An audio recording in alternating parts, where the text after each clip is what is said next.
Hello, you all, and greetings. This is Rosalind from Tennessee. This is Reverend Rosalind Crossland from Tennessee.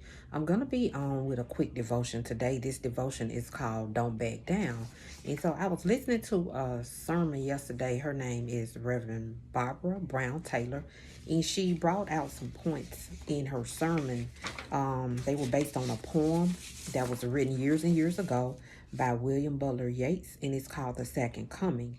And in this poem, he talks about how if the center of something collapses, the line says, things fall apart, the center cannot hold.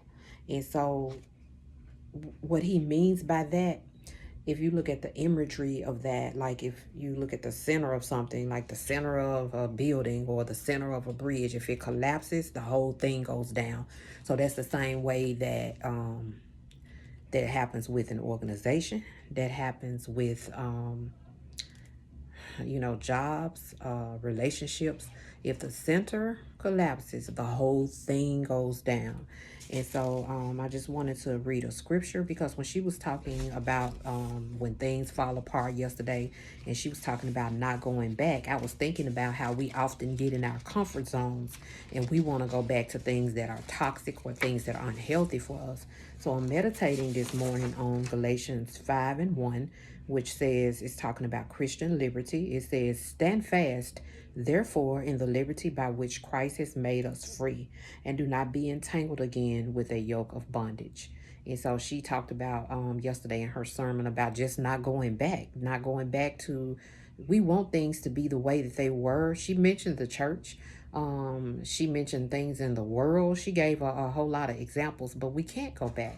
And so 3 points.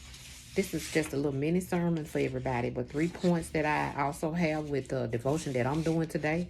And once again, this scripture was from Galatians 5 and 1. Let's embrace a growth mindset as we go into this weekend. Disruptions are often opportunities for growth for us. Adapt to uncertainty. She talked about faith not being based on certainties yesterday. And last but not least, let's manage our human side. The human side gets weary.